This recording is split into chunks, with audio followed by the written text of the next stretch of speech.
The vast hall of the Galactic Academy buzzed with energy as the gathered crowd eagerly anticipated the arrival of Professor Zarnak. A legendary figure in the interstellar academic community, Zarnak was not only a celebrated astrophysicist but also a polarizing character known for his uncompromising opinions on the capabilities of various species. Today he was set to deliver a lecture titled, "The Limitations of Deathworlders in Extreme Environments."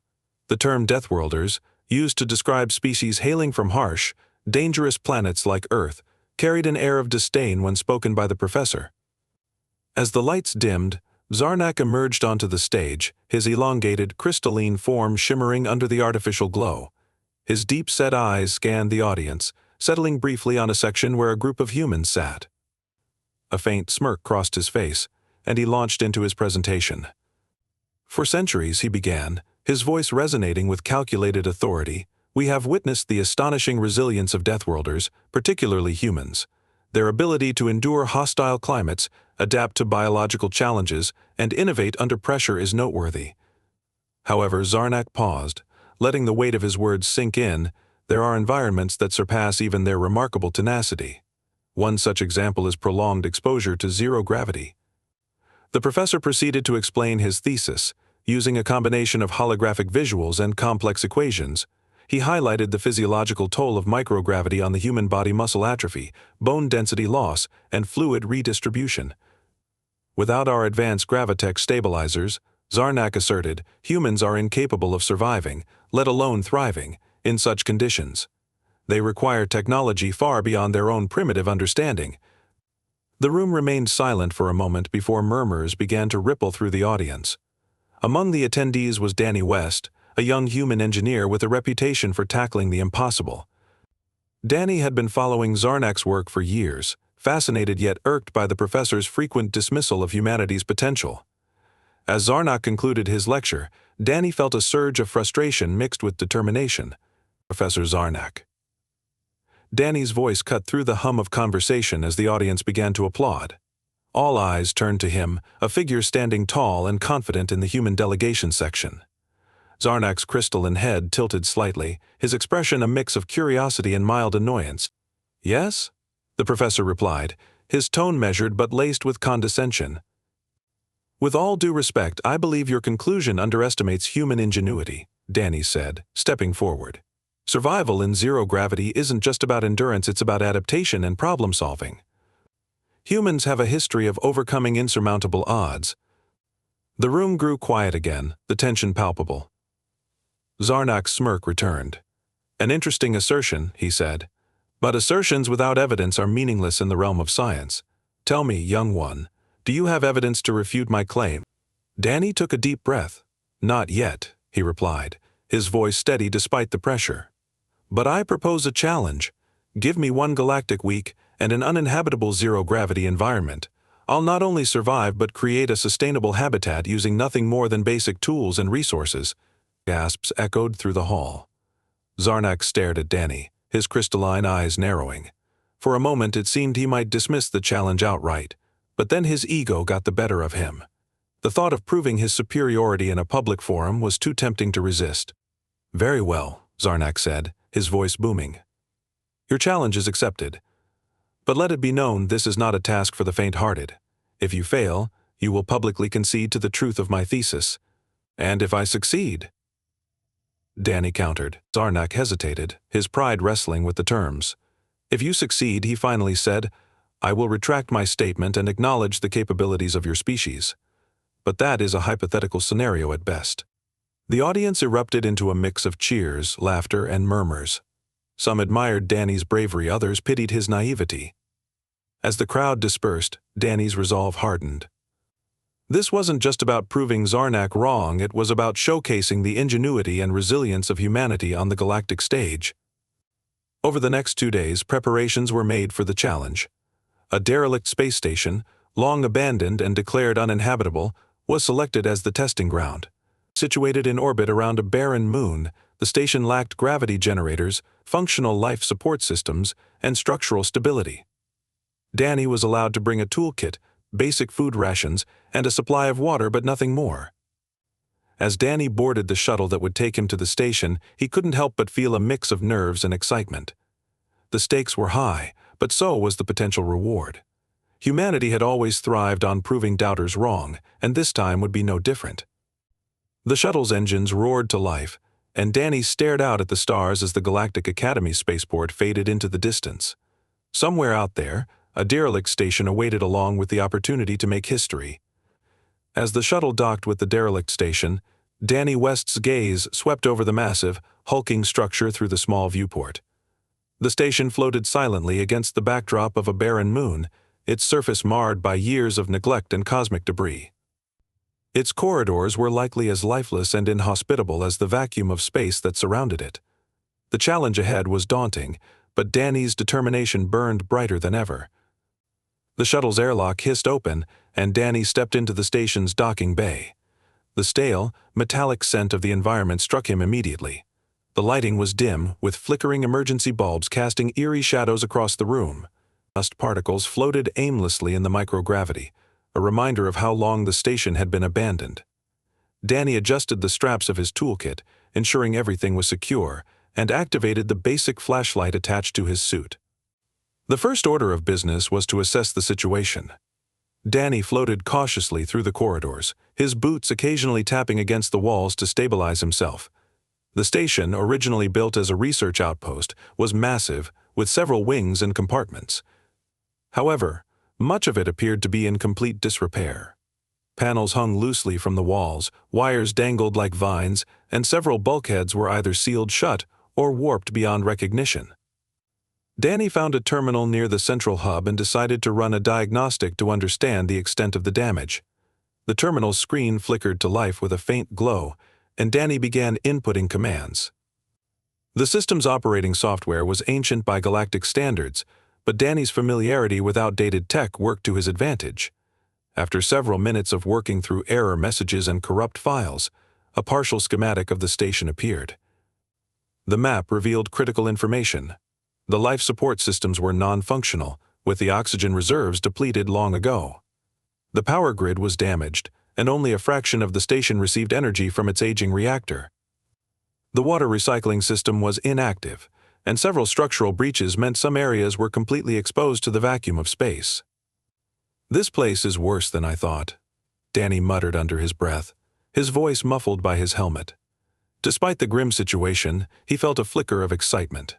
Challenges like this were what he thrived on. The first priority was establishing a breathable atmosphere in a contained section of the station. Danny floated toward the environmental control systems, guided by the schematic he'd downloaded. The journey was slow and meticulous. Every movement in zero gravity required precision. At one point he came across a collapsed corridor. The walls caved inward from what appeared to be an old explosion. Using his toolkit, Danny managed to clear a narrow path, squeezing through the debris to reach the control room. The environmental systems were in complete disarray. Panels were missing, wires were frayed, and the oxygen pumps were rusted beyond repair. Danny sighed and began sorting through the scattered components, searching for anything salvageable. Hours passed as he worked, carefully disassembling broken parts and jury-rigging temporary fixes. Using the limited supplies he had brought, along with components scavenged from nearby systems, Danny managed to repair one of the oxygen pumps. With the pump operational, Danny sealed off a small section of the station and began pumping oxygen into the compartment. A faint hiss filled the air as the atmosphere slowly stabilized. After double-checking the pressure levels, Danny removed his helmet and took his first breath of the station's air. It was thin and had a faint metallic taste, but it was breathable. He allowed himself a small smile. This was progress. Next, Danny turned his attention to the power grid.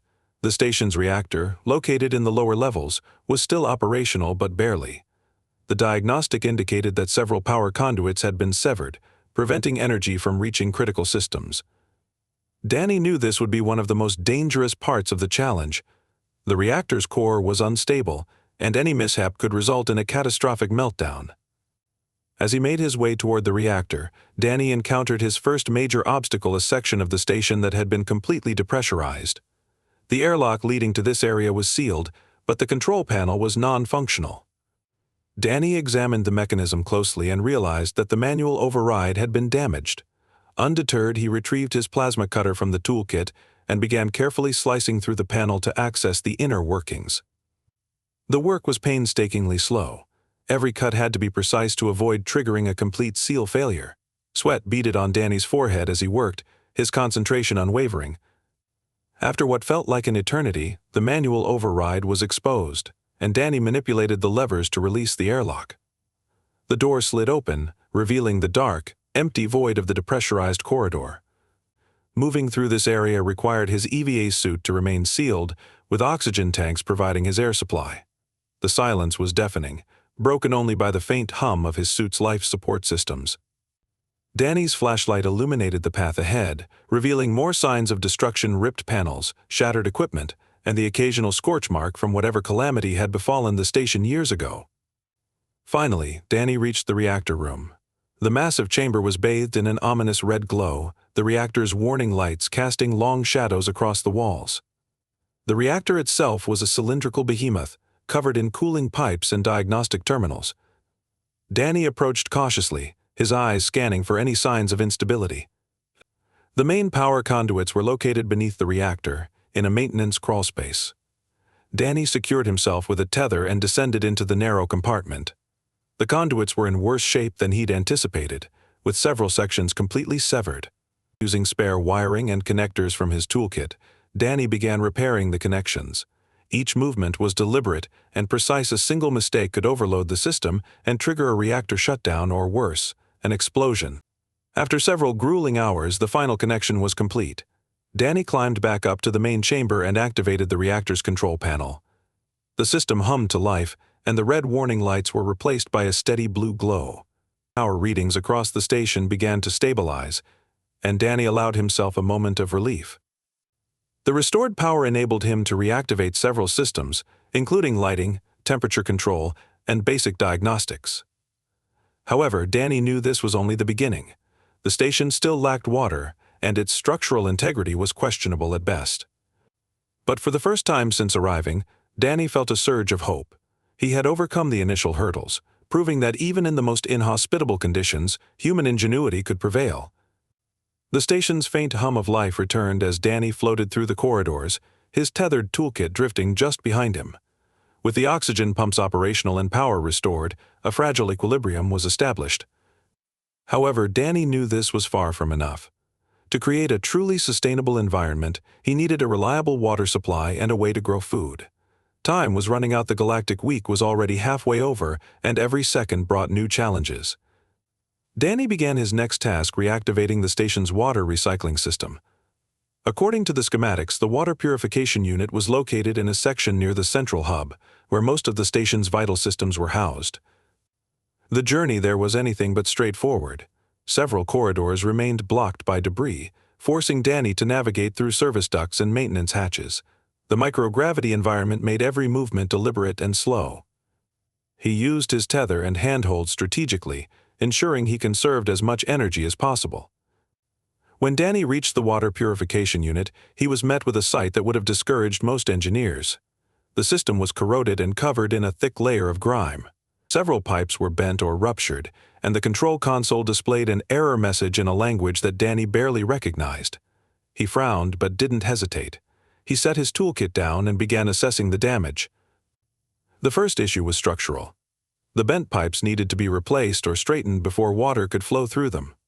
Danny used a small laser cutter from his toolkit to carefully remove the damaged sections, taking care not to disturb the fragile connections that remained intact.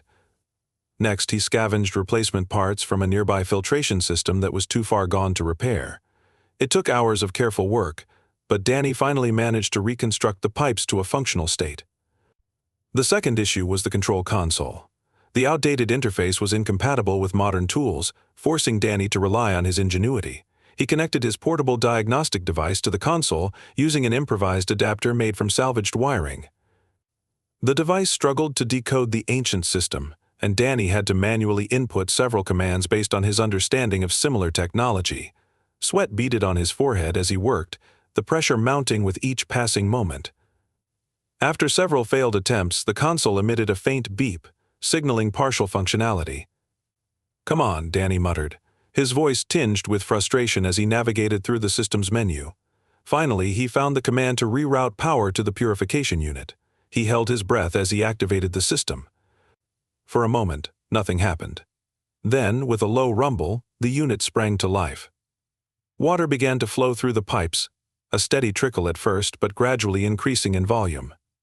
Danny ran a quick test to ensure the water was being filtered properly. The results showed high levels of purity, suitable for both drinking and irrigation. Danny couldn't suppress a grin as he took his first sip of the freshly purified water. The taste was metallic but refreshing. He filled several containers and secured them to his suit before moving on to the next challenge, food production.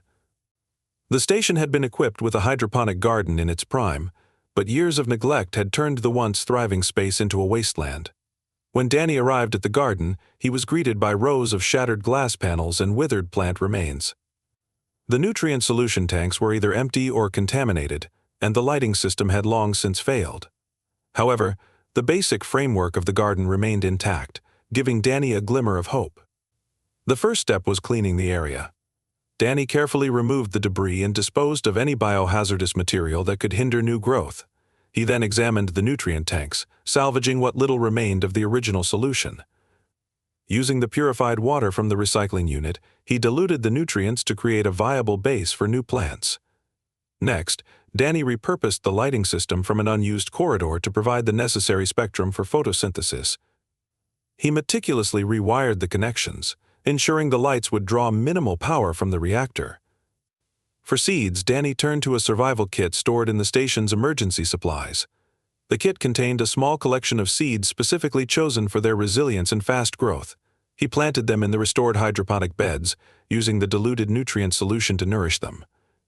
Within hours, tiny green shoots began to emerge, a testament to the station's renewed life. As the garden slowly revived, Danny turned his attention to the station's structural integrity. The schematics had revealed several breaches in the outer hull, which posed a significant risk to the station's sustainability. Using the limited supply of patching materials he had brought with him, Danny began sealing the breaches one by one. The work was physically demanding and required extreme precision. Each patch needed to be perfectly aligned to prevent air from leaking into the vacuum of space. One breach, in particular, proved especially challenging. Located in a section near the reactor, it was large enough to require multiple layers of material to seal effectively. Danny anchored himself to the wall using his tether and carefully applied the first layer of the patch. As he worked, his oxygen supply began to dwindle, forcing him to return to the oxygenated compartment to refill his tanks. The constant back-and-forth trips drained his energy, but he refused to give up. By the time Danny finished sealing the breaches, his body was aching from exhaustion. He floated back to the hydroponic garden and collapsed against one of the support beams, letting himself rest for a moment. The faint glow of the lights illuminated the growing plants, their green leaves a stark contrast to the cold, metallic surroundings. Danny allowed himself a brief smile before closing his eyes, his mind already calculating the next steps. Despite the progress he had made, Danny knew the challenge was far from over. The station's systems were still fragile, and any mistake could undo his hard work. But for now, he had created a small haven in the vast emptiness of space, a testament to human ingenuity and resilience. As he drifted into a fitful sleep, the stars outside the station shimmered like distant beacons of hope, reminding Danny of the stakes and the potential for triumph. The dim glow of the station's emergency lighting reflected off the metallic walls, casting long shadows as Danny West floated through the corridor. His body was exhausted, his muscles aching from days of continuous work in zero gravity, but his mind remained sharp, focused on the monumental task ahead. The restored oxygen systems, power grid, and water filtration unit had bought him precious time, but sustainability was still a distant goal. To truly succeed, Danny needed to ensure that the station could maintain itself long-term, a feat that would demand not only ingenuity but sheer willpower. The hydroponic garden was his first stop. When Danny had planted the seeds, the small green shoots had given him a sliver of hope. Now, as he floated into the compartment, he saw that the plants had grown taller, their leaves stretching toward the makeshift lighting he had installed. The sight brought a rare smile to his face. The plants were thriving, a living testament to his efforts. But there was still work to be done.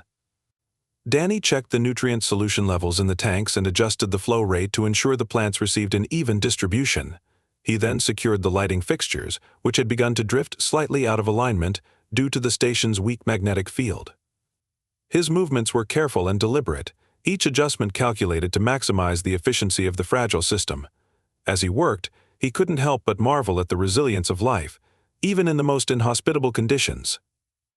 Next, Danny turned his attention to the station's structural integrity. While he had sealed the major breaches, the hull remained vulnerable.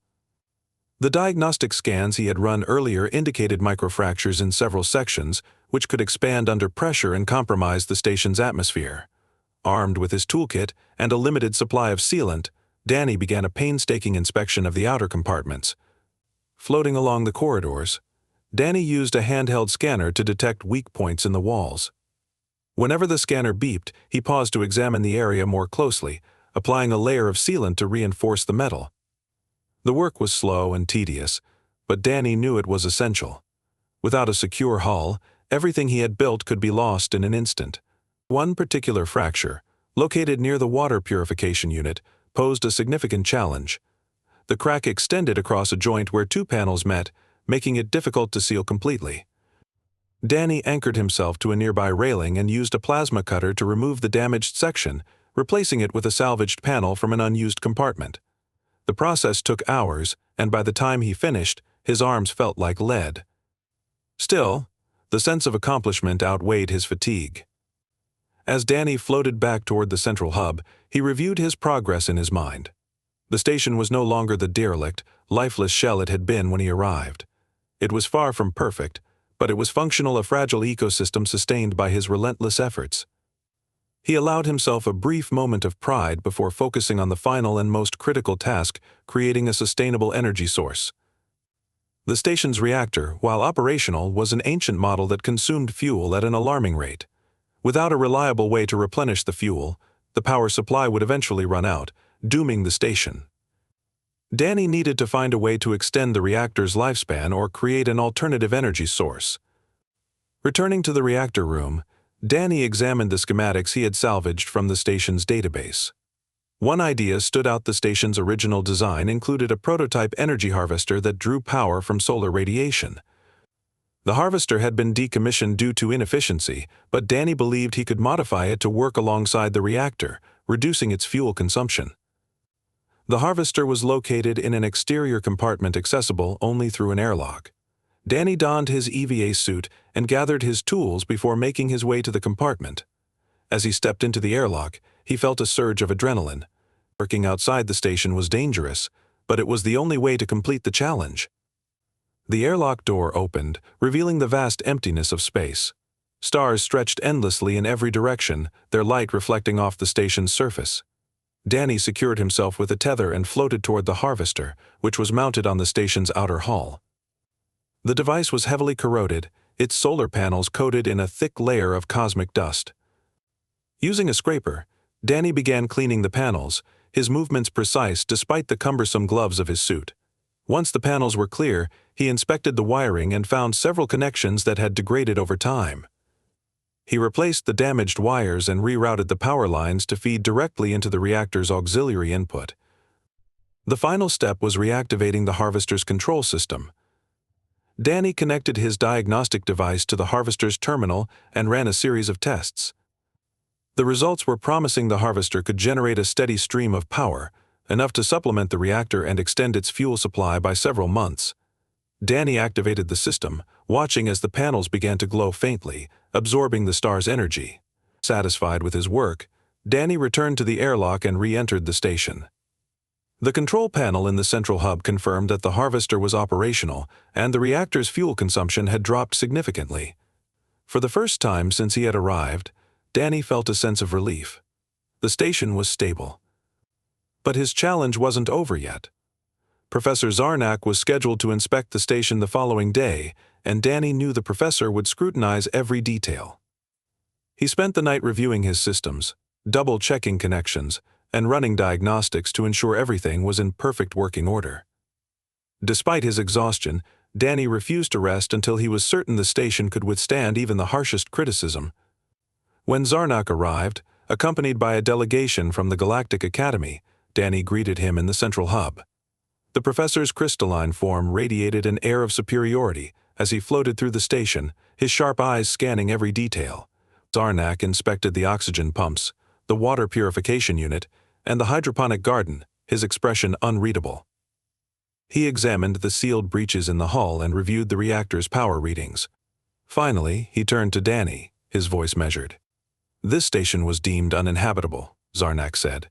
"Yet you have managed to create a functional habitat. Your ingenuity is unexpected." Danny met the professor's gaze, his exhaustion replaced by quiet confidence. "Humans have a habit of surprising people," he said. The professor nodded slowly, a hint of respect in his otherwise stern demeanor. "It seems I underestimated your species," he admitted. "You have proven me wrong. Consider my thesis retracted." The declaration sent a wave of murmurs through the delegation. Danny felt a surge of pride, not just for himself but for humanity as a whole. He had accomplished the impossible, transforming a lifeless station into a thriving environment and earning the respect of one of the galaxy's most influential figures. As the delegation departed, Danny remained in the central hub, gazing out at the stars. The station, once a symbol of decay, now represented hope and resilience. It was a reminder that no matter how dire the circumstances, human ingenuity could overcome even the greatest challenges. For Danny, the journey was far from over. There would be more challenges, more opportunities to push the boundaries of what was possible. But for now, he allowed himself a moment of quiet satisfaction, knowing he had made history.